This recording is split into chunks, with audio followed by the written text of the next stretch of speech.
Esto es una producción de Mindalia Televisión y Mindalia Radio, audiovisuales sin ánimo de lucro de Mindalia.com, para aportar conocimiento y crear conciencia. Mindalia.com, la primera red social de ayuda altruista a través del pensamiento.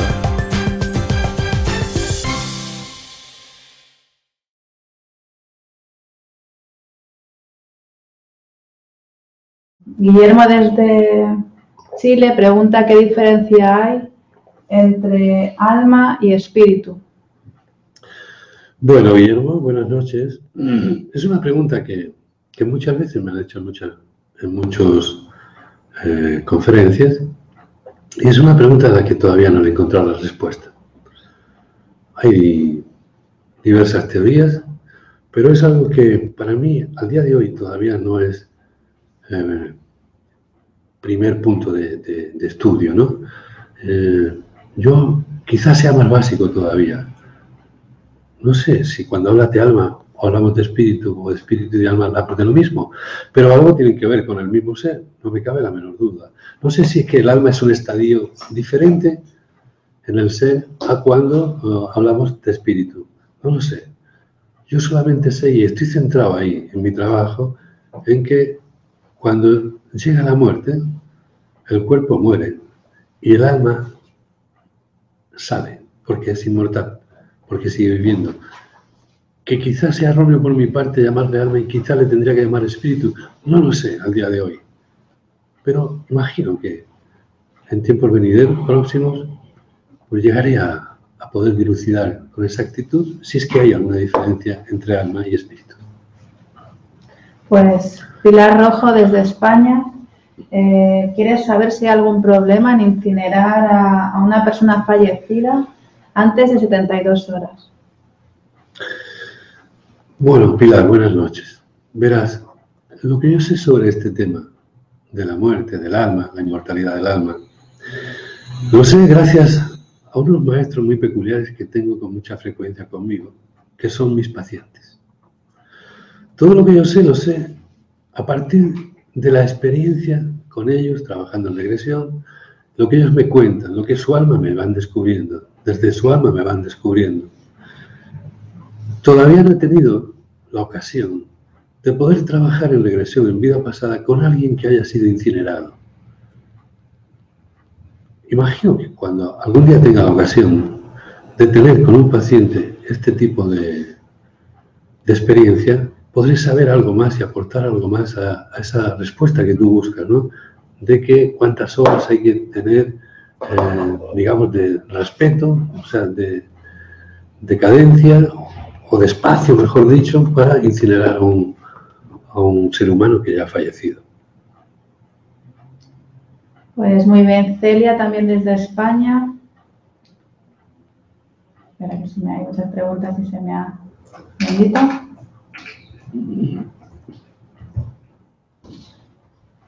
Celia desde España dice que ¿qué ocurre con las almas de personas que han sido asesinadas?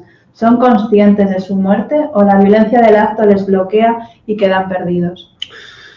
Bueno, aquí te puedo aportar algo, y es que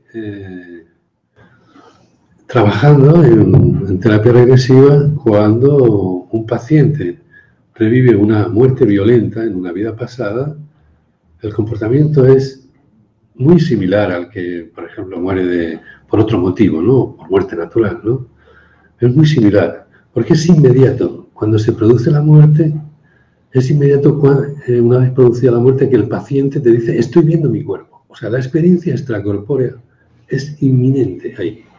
Y a partir de ahí es cuando sigo trabajando con él y él me dice, y mi cuerpo está muerto. O sea, no mi cuerpo, sino yo estoy muerto, lo estoy viendo, estoy muerto, pero estoy aquí viendo como mi cuerpo ya no respira, etcétera, etcétera, etcétera. Y a partir de ahí ya empieza la concatenación de acontecimientos, cuando te habla, estoy viendo aquí una luz que me está esperando, estoy viendo seres de luz, o aquí está mi padre que viene a por mí, o está mi abuelo, etcétera, etcétera, etcétera. O sea que en ese aspecto, aunque la muerte sea violenta, a partir de que el cuerpo muere, todo lo demás es muy similar. Pues Guillermo Nuz, desde Chile, pregunta, en un nacimiento, ¿en qué momento se une el alma al cuerpo físico? Lo dije durante la charla, Guillermo. Buenas noches. Lo dije durante la charla. En el momento que se une al cuerpo, que contacta con el cuerpo físico, es en el momento de la concepción. En el momento de la concepción, cuando ya se produjo la fecundación de óvulo y espermatozoide, el ser contacta. Que no quiere decir que esté ya plenamente ahí, pero contacta. Durante la experiencia regresiva, el paciente te puede decir, bueno, yo estoy aquí fuera, ahora viendo desde fuera, o en mi nacimiento estoy viendo cómo estoy naciendo, pero el contacto está directo ya. La energía de ese ser está en contacto directo con esas células o con ese cuerpo que ya se ha formado y que está naciendo. Y se completa aproximadamente hacia los 7 años de edad. Por eso es curioso ver que hay niños, y para eso nada más que nos podemos referir al doctor, al psiquiatra canadiense, que ahora mismo no recuerdo su nombre, pero sabéis a qué me refiero. A este hombre que hizo un estudio durante muchos años, con un montón de miles de casos de niños que durante el periodo transcurrido desde el nacimiento hasta los 7 años, son capaces de recordar vidas pasadas. Y como Jan Stevenson, el doctor Jan Stevenson. Entonces, estos casos él los ha seguido, los siguió y los que siguen su obra y su investigación lo siguen siguiendo, y han sido numerosos y muy llamativos y muy demostrativos los casos de niños que con un equipo de psicólogos, les han acompañado y han ido a veces a ciudades a miles de kilómetros de la que han nacido. Y han identificado el lugar, y han identificado personas, y han identificado hechos y circunstancias de aquella experiencia en vida pasada, ¿no? Entonces, durante ese periodo, ¿qué pasa? Que cuando se completa la encarnación, ya a los 7 años, es como que pierdes la memoria de esto. Ya pierdes la memoria de esto. De hecho, hay muchos niños que tienen como amigos imaginarios y juegan con ellos y los llaman y los identifican. Cuando llegan a la edad de los 6-7 años, perdieron la memoria, ya no recuerdan nada. ¿Por qué? Porque el consciente ya se hace cargo del ser humano. María Luisa dice, excelente exposición, muchas gracias al doctor Juan José López. Soy una fiel seguidora de las investigaciones de la doctora Kubler-Ross y me ha encantado todo lo expuesto hoy. He aprendido muchísimo como terapeuta regresiva que soy. Y también desde España, Noemí pregunta por qué unos tienen ECMs y otros no. Bueno, eso es una pregunta muy interesante, porque para mí las preguntas más interesantes son las que a la respuesta todavía no la sabemos. Entonces, ¿a qué se debe? No lo sé. No lo sé porque son evidencias. Si cuando llegue el día que la ciencia pueda demostrar esto, nos sabrá responder inmediatamente a qué se debe esto, ¿no? Para mí no hay un motivo que identifique exactamente la diferencia entre estos dos tipos de personas, ¿no? Sí he podido ver que personas que recuerdan apenas un momento de esa experiencia cercana a la muerte, trabajando en regresión, desarrollan la experiencia entera. Eso sí, porque he trabajado con ellos y lo he podido ver y vivir. He tenido la suerte de que me elijan como terapeuta y poder acompañarlos y vivir la experiencia. Pero es lo único que te puedo aportar, la cabeza. O Noemi, es Noemi, ¿verdad? Sí. No sé. Bueno. Se perdió. Pues muchas gracias, Noemi o María Luisa, que son los dos nombres que me quedan últimamente. Pues Gisela desde México dice, saludos, felicitaciones y bendiciones a Juan José y preguntarle si me puede recomendar algún terapeuta regresivo en la Ciudad de México. Mil gracias. Y yo le añado la pregunta, ¿cómo elegir un terapeuta regresivo de confianza? ¿Cómo elegir un terapeuta regresivo de confianza? Esto es algo que nunca se sabe, ¿sí? Es como cómo elegir, no sé, cualquier otro profesional de confianza. Es algo que tampoco lo sabes, ¿no? Yo en los cursos de formación a los alumnos que he tenido siempre les he dicho lo mismo. No quiero que compitáis entre vosotros. En esta terapia no es bueno que exista la competencia. Y no es bueno porque, y esto es algo que yo tengo como presentido o sentido en estos años, y es que cada paciente elige a su terapeuta. Porque lo elige desde el alma, inconscientemente, pero lo elige desde el alma. Y cada paciente elige a su terapeuta, ¿no? Os podría contar anécdotas, ¿no? De pacientes que anduvieron muchos kilómetros para ir a una consulta cuando en su propia ciudad, en su propio país, tenían terapeutas también muy expertos. Pero en cambio, es algo que no saben explicar, es la inefabilidad, podríamos decir, en la búsqueda del terapeuta, ¿no? No saben explicarlo, pero saben que quieren ir contigo, ¿no? Y imagino Bueno, que pero, recomendarle en bueno, México, sí, no, pero cuando te sale. sí, lo que sí quiero decir es algo sí, interesante, ¿no?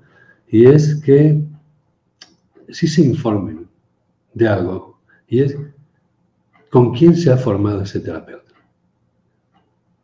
Esto sí es importante. Es importante que sepan con quién se ha formado, de dónde viene su línea de trabajo, de dónde viene su línea de formación. Porque yo quiero aprovechar esta pregunta para decirles algo. La terapia regresiva, la técnica y la práctica de ella no se aprende en un fin de semana, ni en 2 ni en 3. Se necesita un poquito más de tiempo. Para tener la preparación básica e imprescindible estamos hablando de 1 año, pero eso es otro tema. Pues Xavier desde Palamós en Cataluña, en España, dice, también me he formado con Kabuli y otros. Llevo unas 200 regresiones y aún no he confirmado que sean ciertas. Parecen simulaciones de cosas conocidas. ¿Por qué estás tan seguro? Porque llevo 5.000. Estadísticamente yo creo que la red, como me dice que llevas 200, mira Javier, primero felicitarte porque elegiste un buen terapeuta para formarte con él. No en balde es mi maestro. Y segundo, cuando yo llevaba 200 regresiones, las dudas me comían. Confía en tu alma, sigue trabajando, observando y escuchando, y tú solo saldrás de la duda gracias a las informaciones que te van a ir dando y las demostraciones que te van a ir dando todos tus pacientes desde el alma. Una pregunta desde Francia, Magali, dice, ¿a partir de qué edad se puede realizar una sesión de hipnosis o de regresión? Sesión de hipnosis o de regresión no es lo mismo.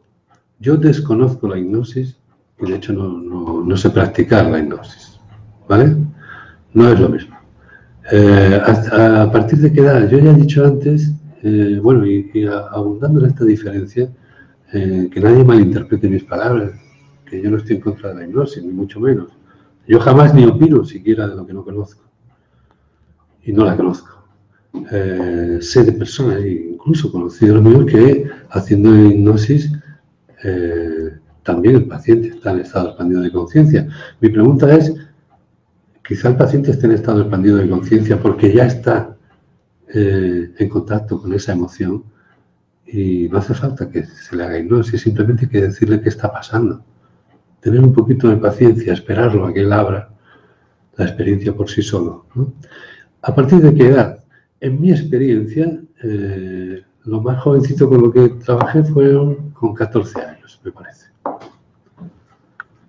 Pues Noemí desde España pregunta qué ocurre con abortos o niños que no llegan a nacer. ¿Es el karma? Bueno, primero tendremos que entrar en ese tema de qué es el karma, ¿no?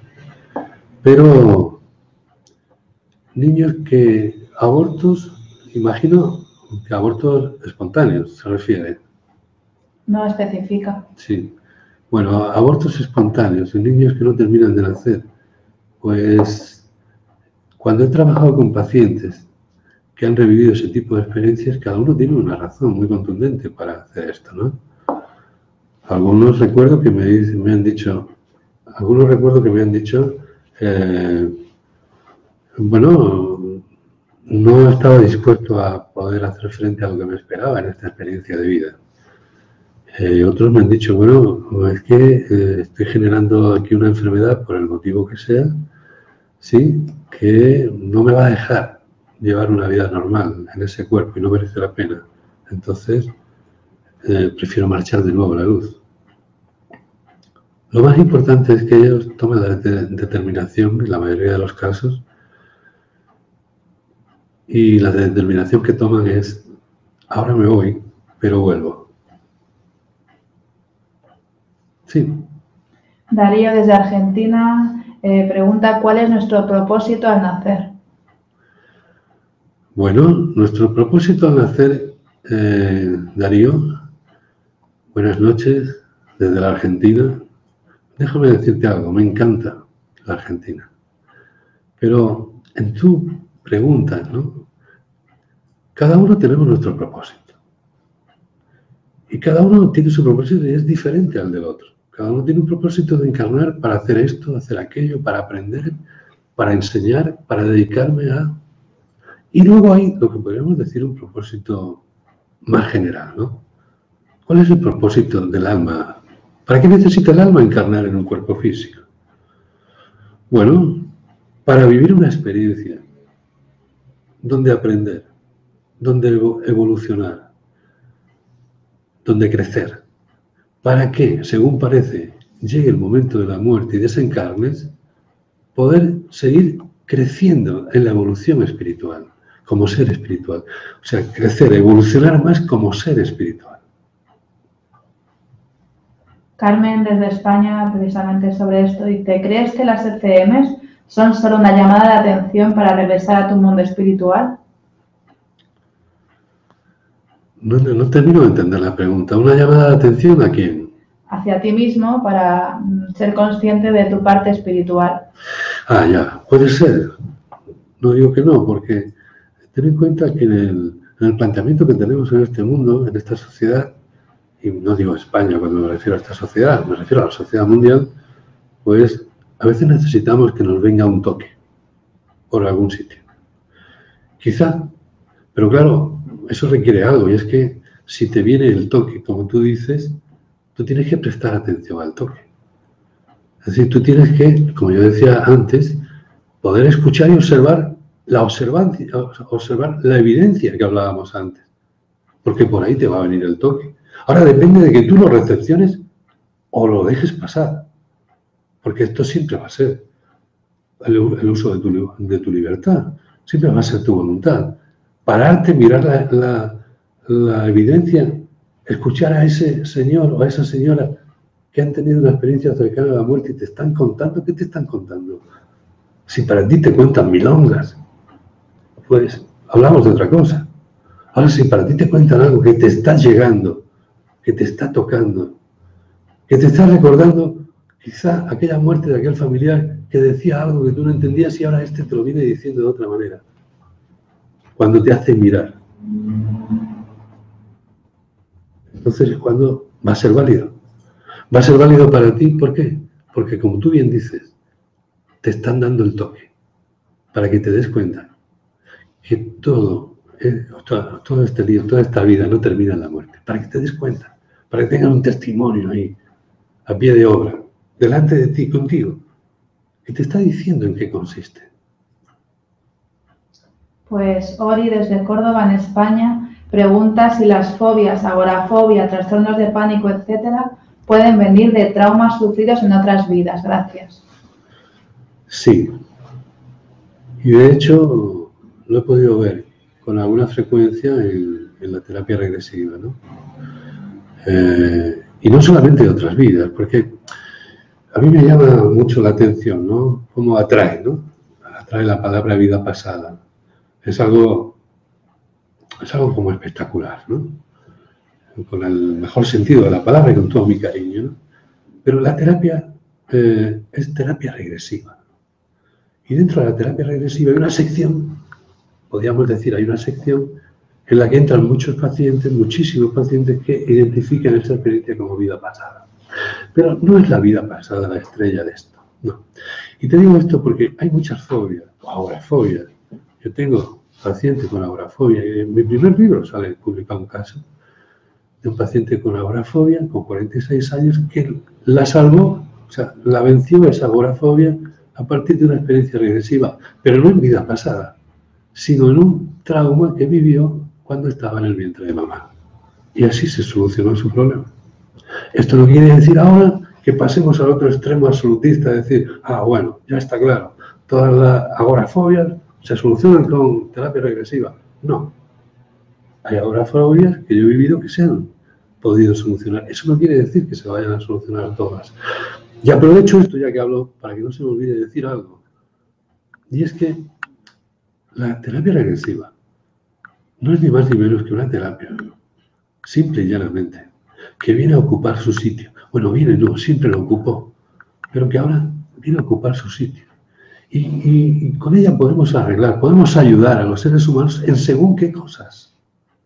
Pero por supuesto, con esto no se sana todo, ni se cura todo. No, ninguna medicina, ninguna terapia tiene la verdad absoluta. Por eso a mí me da mucha alegría ver cómo otros médicos están luchando por llegar a ese concepto de medicina integrativa. Mi gran amigo, el doctor Barnosel, está al frente de todo esto. Y el doctor Durán, desde Canarias. O sea que cada uno estamos en un punto del camino, ¿sí? Pero que sepamos esto, que tengamos claro que ninguna de las terapias, ninguna medicina por sí sola tiene la verdad absoluta ni va a solucionar. Y lo ideal sería hacer una mezcla, una medicina integrativa, que con un poco de la una y un poquito de la otra, quizás podamos ayudar más de lo que ahora ayudamos al ser humano en sus enfermedades y en sus dolencias, pero nada más. Otra pregunta desde México, Noeli pregunta ¿qué beneficio tiene hacer una regresión? Y David Pastor, ¿en qué medida una terapia regresiva puede ayudarme en el día a día? ¿Qué consecuencias tiene hacer una regresión? Era la primera pregunta. ¿Qué beneficios, ¿Qué beneficios tiene? Y David lo concreta en el día a día. Mira. Yo a esa primera pregunta te contesto como paciente. Las regresiones que como paciente en su momento hice me sirvieron para plantearme la vida de otra manera. Plantearme ese día a día de otra manera, que ya es un beneficio. Darme cuenta que es mejor amar que odiar. Darme cuenta que es mejor perdonar que guardar. Es mejor perdonar que guardar rencor. Es mejor amar que odiar. Todo funciona de forma muy diferente. Y es que no merece la pena hacer eso porque lo estás haciendo ¿con quién? Con otro ser de luz que como tú está encarnado en un cuerpo físico, que al fin a la postre es tu hermano. No merece la pena. Entonces, ¿qué beneficios tienes? Pues el planteamiento de vida es el beneficio más importante que tienes cuando llegas a trabajar como paciente y a rebuscar en lo que yo digo muchas veces, pero con mucho cariño, en las miserias del alma. Pues Amaya desde España te pregunta que ¿dónde está el origen de la primera vida? Es decir, ¿cómo iniciamos la primera experiencia de vida? La primera experiencia de vida, o sea, la primera encarnación, imagino que se refiere, ¿no? Bueno, algún paciente trabajando en la terapia ha llegado a momentos como ese, ¿no? De decir, esta es la primera vez. Y indudablemente yo no perdí la ocasión para preguntarle, ¿pero de dónde vienes? ¿Tú de dónde vienes? Y la respuesta fue contundente. Yo vengo del todo. Vengo de la energía plena. Y no te puedo decir más. A partir de ahí empieza su peregrinar, empieza su marcha, sus números de encarnaciones, sean las que sean, para seguir tomando experiencia, para seguir creciendo como ser espiritual, y así, etcétera, etcétera. ¿Sí? Hasta que llegue el día que, yéndonos a la otra punta, pues ya no tenga necesidad de encarnar, porque ya lo aprendió todo. Ya evolucionó lo que tenía que evolucionar. ¿Sí? Pues Fini desde España pregunta si pueden las personas en regresión o sin ella entrar en contacto con otro tipo de vidas, seres de otros mundos diferentes al nuestro. ¿Puede ser peligroso? A mí me gustaría que concretara más la pregunta porque no sé exactamente a qué se refiere. Seres de otros mundos. ¿De otros planetas te refieres? Que si pueden llegar de otras dimensiones. Sí. Bueno, no, más que de otros planetas, imagino que serán de otras dimensiones. O sea, estando en estado expandido de conciencia, en estado regresivo, hay pacientes que son capaces de conectar con seres del otro plano. es decir, con seres desencarnados, que la mayoría de las veces son familiares que ya desencarnaron y se quedaron aquí a cuidarnos, ¿sí? Eso es lo que más frecuentemente se ve. Entonces, es curioso, ¿no? Porque hablábamos antes, ¿no? De que la muerte es que muere el cuerpo y una vez muerto el cuerpo ya busca la luz. Y esto no pasa así en automático, como parece, ¿no? No, hay muchas personas, muchos seres que por diversas razones, después de morir, se quedan sin ir a la luz. O, digamos, retrasan su ida a la luz. ¿Y por qué motivo lo hacen? Pues mira, por ejemplo, porque se quedan a cuidar a sus hijos que están sufriendo por su muerte, se quedan a cuidar a su mujer o a su marido, que tiene una pena y un dolor tremendo por la pérdida de él, por la muerte, o al revés. A veces no nos dejamos marchar, les estamos pidiendo, por favor, no me dejes solo, no me dejes sola, estate conmigo, y ahora sin ti, ¿qué va a ser la vida para mí? Etcétera, etcétera, etcétera. Entonces suelen quedarse aquí, ¿no? Y a veces, muchas veces, pues el paciente en estado expandido de conciencia, el paciente en regresión, pues conecta con estos tipos de, bueno, con estos tipos de seres, con las almas desencarnadas.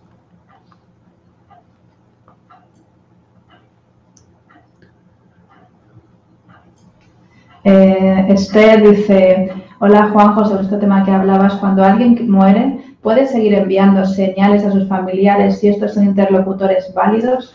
Es decir, ¿pueden seguir su camino como almas en la luz, aunque nos envíen señales, o si envían señales es porque no están en la luz? Enviando señales, en la experiencia que yo tengo, pueden estar y no pueden estar en la luz. Pueden estar en los dos sitios. Pero parece ser que es más frecuente que lo hagan cuando no están todavía en la luz, porque se quieren hacer notar. Imagínate, ¿no? Mueres, como digo, pierdes el cuerpo y te quedas ahí sin cuerpo físico. ¿Qué pasa? Que los demás que tienen cuerpo físico no te ven y no te oyen. Pero tú quieres comunicarles, porque encima de que no te ven y no te oyen, están llorando, están en una pena tremenda, están con un dolor terrible por culpa de tu muerte. Y tú te quieres acercar y decirles, y tocarlos y decirles, no llores más, que yo estoy bien, no te preocupes, que no pasa nada. Pero no ves la forma de poder comunicar. No ves la forma porque, entre otras cosas, el receptor en ese momento no es el momento más indicado, no está por la labor, no te va a escuchar.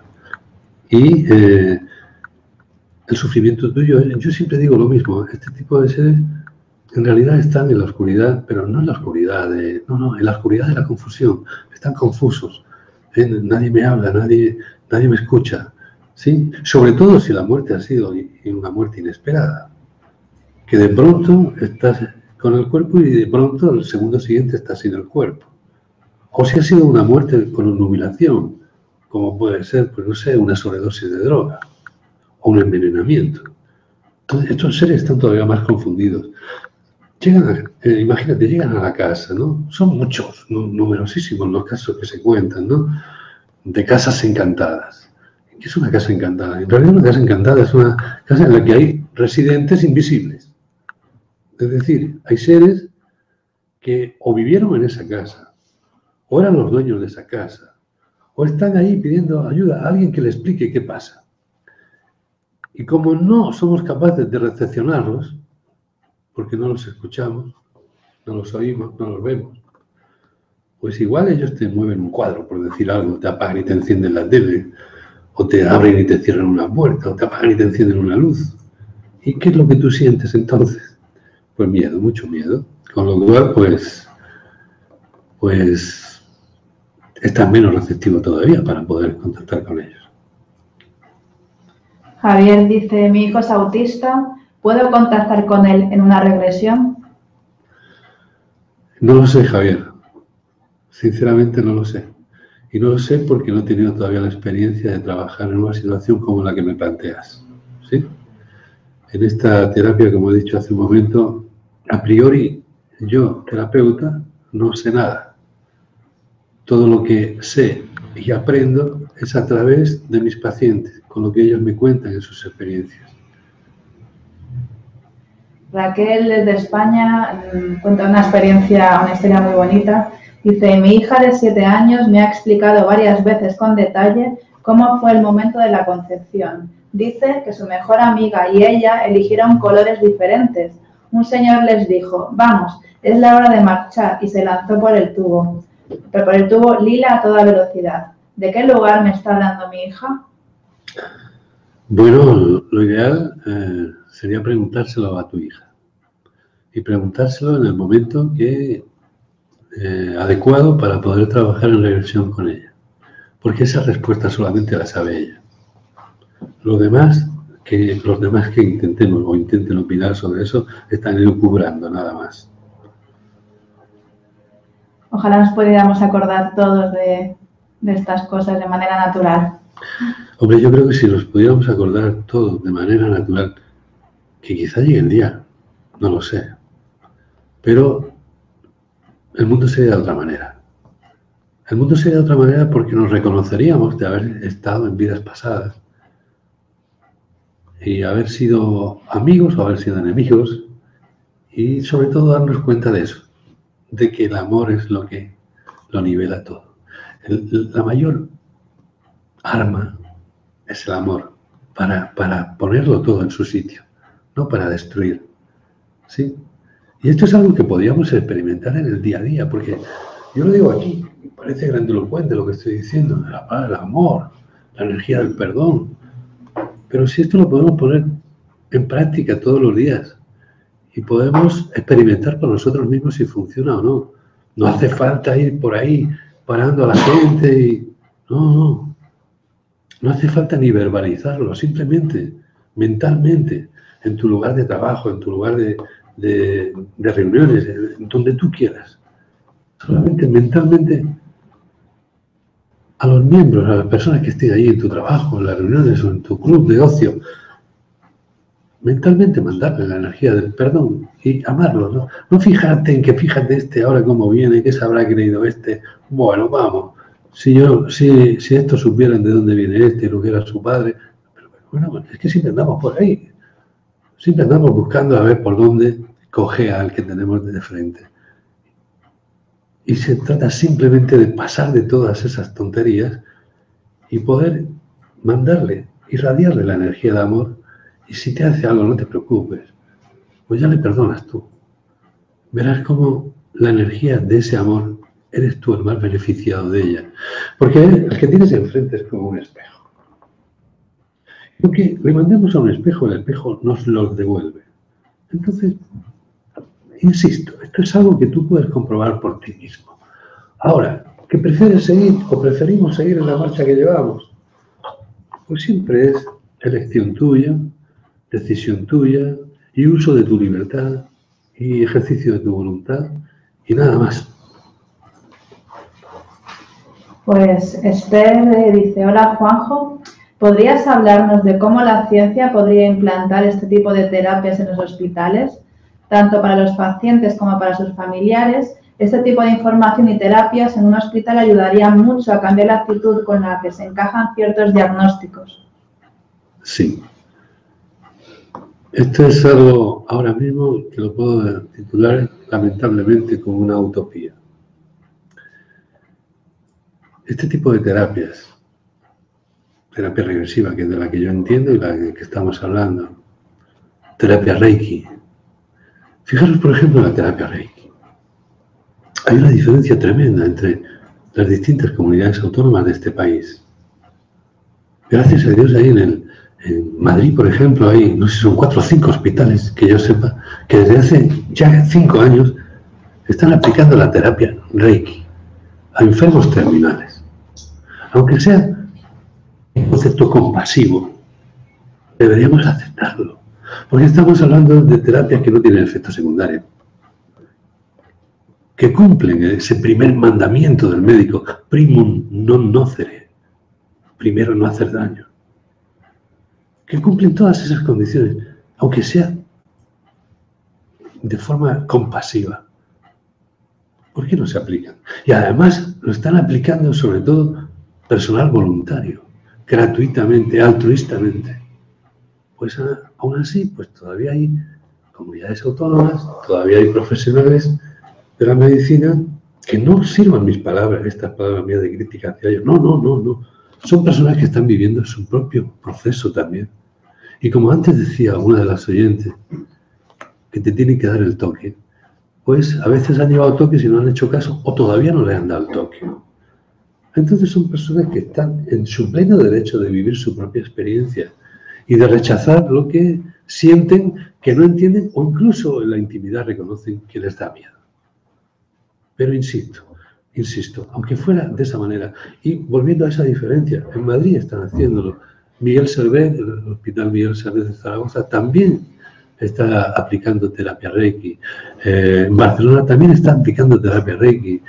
En Castilla-La Mancha, pues, se financia por la Consejería de Sanidad cursos de formación de Reiki para profesionales sanitarios. En estos hospitales que he nombrado, a su vez que hay voluntarios aplicando, hay expertos en Reiki o maestros de Reiki, que así se llaman, enseñándoles a los profesionales sanitarios la terapia Reiki. Y en cambio hay otros hospitales por la zona de Levante, zona del sur de este país, que todavía no están en ese momento. Y hay que respetarlos, tienen todo el derecho a respetarlos, pero hay que insistir y hay que seguir hablando y hay que seguir luchando y hacerles ver que estamos hablando de algo que no es nocivo para la salud del paciente. Que con la terapia Reiki, esos pacientes terminales, por ejemplo, un paciente con cáncer terminal, resulta que se cura y no se muere. No, no, no, no. No se cura. Se muere. Pero los estudios que están llevando a cabo en estos hospitales que he nombrado se dan cuenta que, digamos, se mueren de otra manera. No necesitan, algunas veces no necesitan tanta medicación. Incluso algunos no necesitan ni sedación. Porque tienen como otra tranquilidad ante la muerte y parece ser que esto les hace conllevar muchísimo mejor los dolores y bueno, algo hará la terapia. Graciela te da las gracias y dice: gracias doctor por su humildad y don espiritual, gracias Mindalia, gracias compañeros de sala. Y Marina desde España dice: aunque sé que no hará regresiones a animales, quisiera saber si me puede decir si también los animales tienen un alma y una vida eterna. ¿Viven su vida como animales o evolucionan hacia otros seres?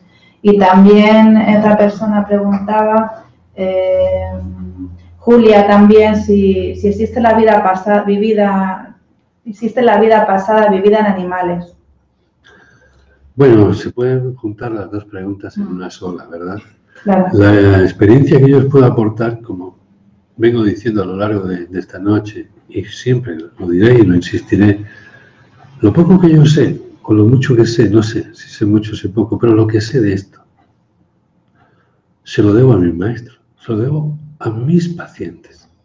Entonces, con relación a esta pregunta sobre animales, sí, he tenido pacientes que cuando reviven vida pasada, identifican esa experiencia de vida pasada, se dan cuenta o se encuentran como animales. Animales de diferentes especies, ¿no? Bueno, ¿cómo tratar esto, no? ¿Cómo yo terapeuta, cuando el paciente dice, no, es que soy una mula, o soy una mariposa, o soy un lobo, ¿cómo tratar esto?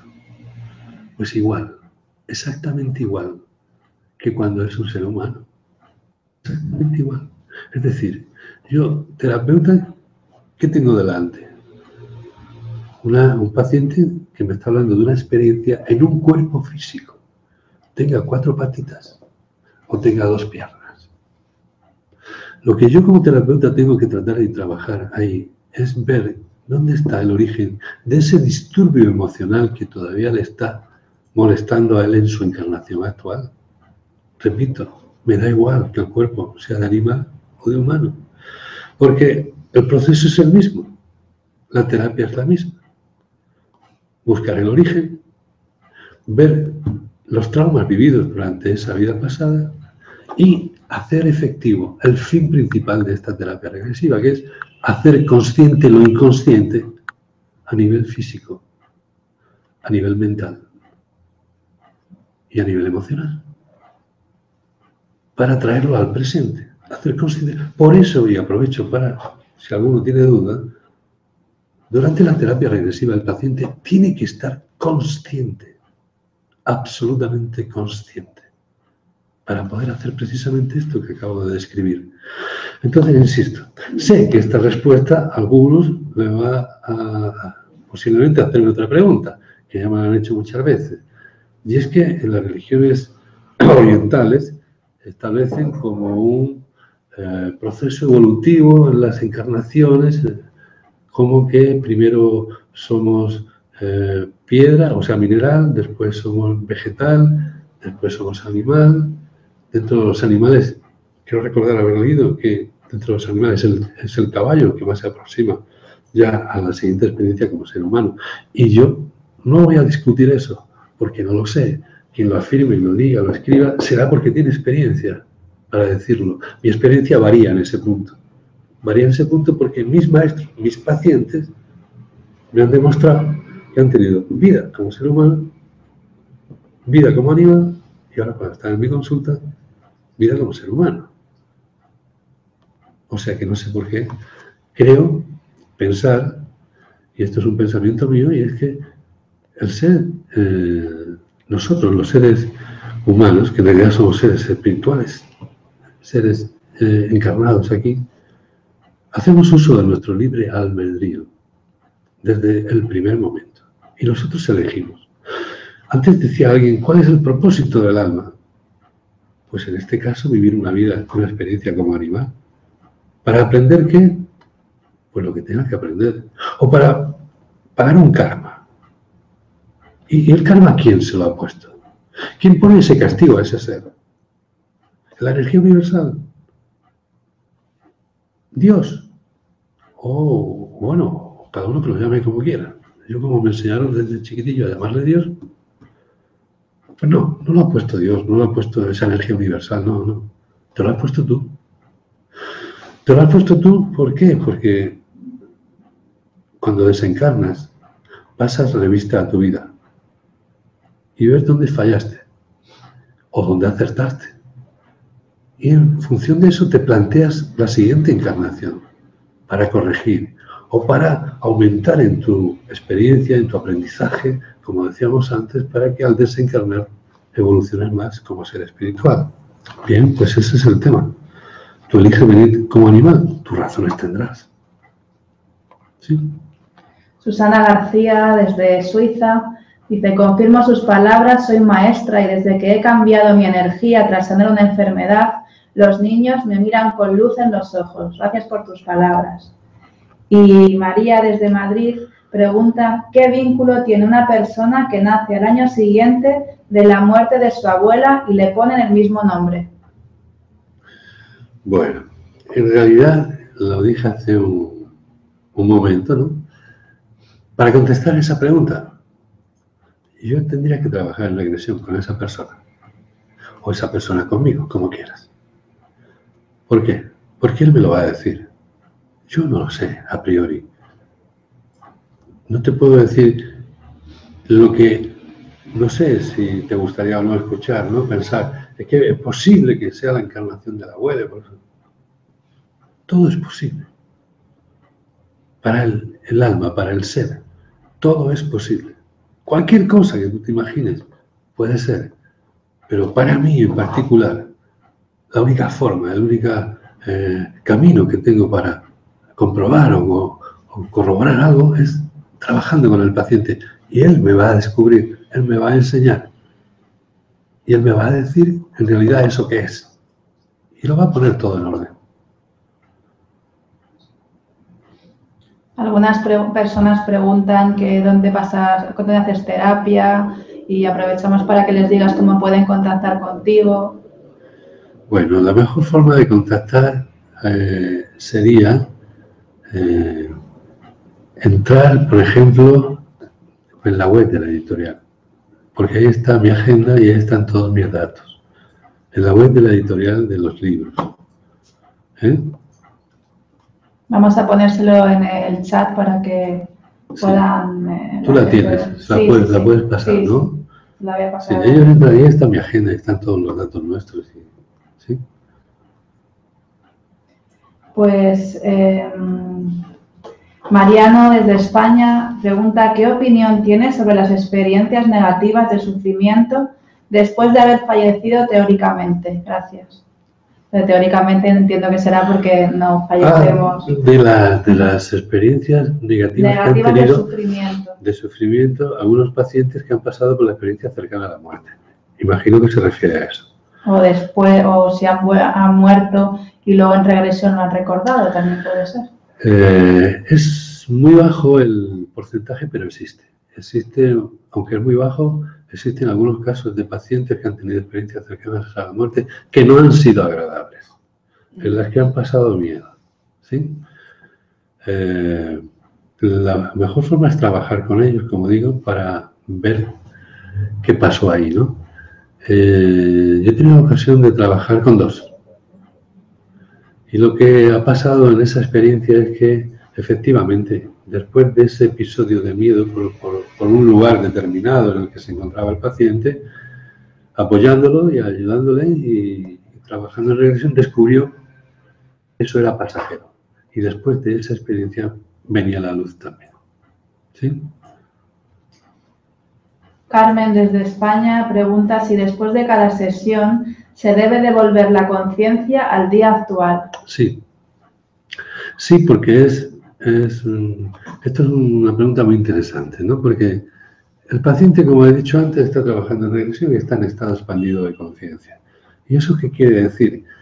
Pues ya he dicho que es una capacidad natural y, para definirlo aún más, es una capacidad natural mediante la cual un ser humano, simplemente conectando con una emoción, es capaz de, sin dejar de estar aquí ahora en su presente, estar de forma simultánea en el presente de un momento actual, o sea, de un momento anterior al momento actual. Y ese momento anterior puede ser qué pasó ayer, qué pasó hace una semana o qué pasó hace 3000 años. Entonces, en esa capacidad, cuando está ahí trabajando, termina la experiencia y, sobre todo si es una experiencia profunda, una experiencia fuerte en el sentido de que hay que trabajarla mucho. Cuando termina la sesión, siempre se tiene que terminar lo que nosotros decimos armonizando, es decir, haciéndole estar en su aquí y su ahora y repitiéndole en ese momento que estás aquí ahora, en el día tal, fecha tal, año tal. ¿Para qué? Para ayudarle a cerrar el estado expandido de conciencia y que esté ya en su presente actual. Pero si se te olvida hacer eso, tampoco pasa nada. En cuestión de unos 20 o 30 minutos, el paciente se cierra solo. ¿Sí? Precisamente añade Carmen, que es la que ha hecho la pregunta, que hizo una regresión y que contigo, creo, y que se le olvidó, o a la persona que le hizo la regresión, y que estaba preocupada porque no le habían dicho la frase, ¿no? Pero bueno, pasada media hora ya... Yo pongo mi duda en que sea conmigo porque es un hábito tan arraigado en mí, porque ten en cuenta una cosa, y aprovecho esto para decirlo. Sí, dice que en todas las experiencias de su libro que acaba diciendo esa frase, así que será otra persona. Nadie me ha preguntado, ¿verdad? Pero hay algo que quiero dejar claro también. Mira, hablábamos antes de los dos protagonistas del estado regresivo, del estado expandido de conciencia, que era el alma y el consciente, ¿verdad? Bien. Y hablábamos de que para el alma no hay tiempo, no hay espacio ni distancia. ¿Sí? Bien. Entonces, como terapeuta, os puedo decir que yo sé cuándo empiezo una experiencia regresiva con un paciente. Lo que no sé es cuándo lo voy a terminar. ¿Por qué? No sé cuándo voy a terminar esa sesión, o sí lo sé en el sentido de que la voy a terminar cuando todo lo que salga en esa sesión quede solucionado y cerrado. Eso está claro. ¿Que me lleva una hora? Como si me lleva 2 o si me lleva 3. Es decir, si para el alma no hay tiempo y espacio, para el terapeuta del alma sería una incongruencia que hubiera tiempo y espacio. Dicho más claramente, en esta terapia no se trabaja contra el tiempo. No se trabaja, no es una consulta de 1 hora, no. Es una consulta de una situación que presenta un paciente y cuando se solucione, se dé por terminada y se cierre esa experiencia, se termina la sesión. ¿De acuerdo? Muy bien. Vamos a pasar ya a las últimas preguntas. Miguel Cuartero dice, esto de la reencarnación choca frontalmente con el catolicismo. ¿Qué me podría decir? Bien, pues te puedo decir brevemente alguna cosa. Primero, no ando yo buscando la demostración de la existencia de la reencarnación. Solamente ando con una terapia que se llama terapia regresiva, intentando ayudar a personas que he visto que con este tipo de terapia solucionan problemas que de otra manera no los habían solucionado hasta el momento. Que la regresión existe o no existe, yo creo que para eso habría que juntar convocar mejor a una serie de personas especializadas en teología para poder entrar en ese tema, ¿no? Es algo para mí, ahora mismo, ese tema en concreto secundario. Sé que mi religión no lo admite, pero creo que tú también sabrás que hasta el año 552 después de Cristo sí lo admitía, hasta que a partir de un congreso, o sea, de un concilio, pues de un plumazo se quitó de en medio la creencia la admisión el admitir la creencia en la reencarnación. Como también creo que sabes que son muchísimas las religiones ajenas a la nuestra que sí que lo admiten. Yo te puedo decir una cosa, esta terapia, como decía yo antes, ha venido a ocupar su lugar. Con respecto a la relación con la Iglesia, no viene en contra de nadie. Esta terapia no está en contra de la Iglesia y te puedo hablar de mi experiencia personal. Mi experiencia personal es, en los años que llevo con esta terapia, es que cuando no la conocía, cuando solamente, pues bueno, practicaba mi religión, pues según el día creía más o creía menos en Dios, para entenderlo, según el día, según las circunstancias. Después de ver todas las personas que he visto en regresión y que seguiré viendo,